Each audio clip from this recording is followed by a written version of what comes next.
In this module, you will learn about the valence bond theory. Although Lewis's approach to chemical bonding helps us to write the structure of molecules, it suffers from certain drawbacks. These drawbacks are: it fails to explain the formation of a chemical bond. It does not give the reason for the difference in bond dissociation energy and bond lengths in molecules like hydrogen and fluorine, although in both the cases a single covalent bond is formed. It also fails to give any idea about the shapes of the polyatomic molecules. The VSEPR theory, on the other hand, gives the geometry of the simple molecules but fails to explain their formation. To overcome these limitations, the valence bond theory and the molecular orbital theory, which are based on quantum mechanics, are introduced. The valence bond theory was introduced by Heitler and London and was developed further by Pauling and Slater. It explains the formation of covalent bonds. According to this theory, a covalent bond is formed when a pure valence atomic orbital of one atom overlaps with pure valence atomic orbital of another atom. Each of the overlapping orbitals contains the unpaired electron of opposite spin. The electron pair is shared by both the atoms. The strongest bond is formed when the orbitals of the two atoms overlap to the maximum extent. Let's explain the formation of hydrogen molecule on the basis of this theory. Consider two hydrogen atoms, A and B, approaching each other. Let us label their nuclei as Na and Nb and the electrons present in them as Ea and Eb. Now, as these two atoms come closer, forces of attraction as well as repulsion begin to operate. The force of attraction arises between the nucleus of one atom and its own electron, that is, between Na and Ea, and between Nb and Eb, and the nucleus of one atom and electron of another atom, that is, between Na and Eb, and between Nb and Ea. Simultaneously, repulsive forces also arise between the two electrons Ea and Eb and the two nuclei Na and Nb. Experimentally, it is found that the magnitude of the new attractive forces is more than that of the new repulsive forces. As a result, the potential energy decreases as the two hydrogen atoms approach each other. Ultimately, a stage is reached where the nuclei remains at an optimum distance, such that the net force of attraction balances the net force of repulsion. At this stage, the system acquires minimum energy, and the two hydrogen atoms are said to be bonded to form a stable molecule. If we try to bring these atoms still closer, then the repulsive forces start overpowering the attractive forces. Consequently, energy of the system increases, causing instability to the system. As energy is released during the formation of the bond between the two hydrogen atoms, we can say that the hydrogen molecule is more stable than the isolated two hydrogen atoms. The energy so released is called the bond enthalpy, which corresponds to the minimum as shown in the figure. It is important to note that the same amount of energy is required to dissociate one mole of hydrogen molecule. Another example is the formation of a hydrogen chloride molecule.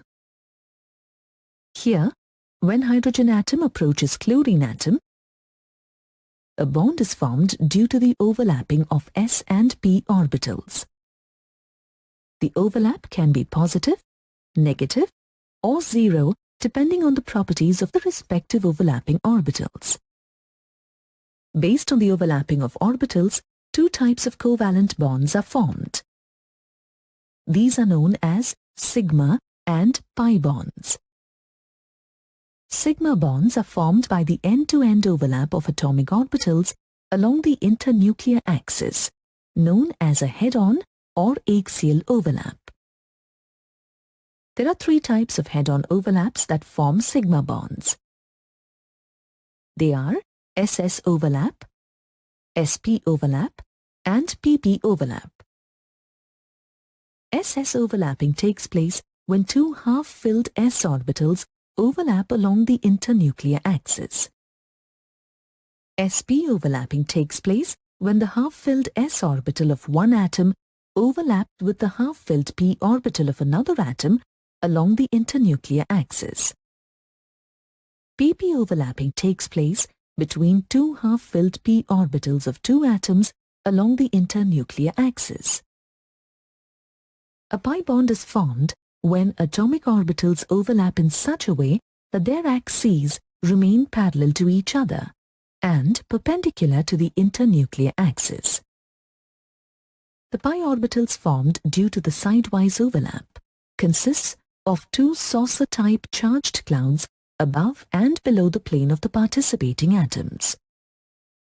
Pi bonds can be formed in addition to a sigma bond between two atoms and are always present in molecules with multiple bonds. The overlapping of orbitals extends to a larger area in sigma bonds than pi bonds. Therefore, sigma bonds are stronger than pi bonds. The overlap criterion of orbitals applies equally to both diatomic molecules and polyatomic molecules. However, the valence bond theory fails to determine the actual shapes of the polyatomic molecules, such as methane, ammonia, and water, which are tetrahedral, pyramidal, and bent respectively. Let us explain the above limitation by considering methane molecule. In methane, the central atom carbon has the configuration of 1s2, 2s2, 2px1, 2py1. In its excited state, the configuration becomes 1s2, 2s1, 2px1, 2py1, 2pz1. The four atomic orbitals of carbon, each with an unpaired electron, overlaps with four singly occupied 1s orbitals of the hydrogen atoms to form four CH bonds. We know that p orbitals lie perpendicular to each other. Hence, the three CH bonds in methane molecule are expected to be oriented at 90 degrees to one another. The two s and 1s orbitals of carbon and hydrogen can overlap in any direction, since they are spherically symmetrical. Thus, the direction of the fourth bond cannot be ascertained. This means that all the four CH bonds in methane are not identical.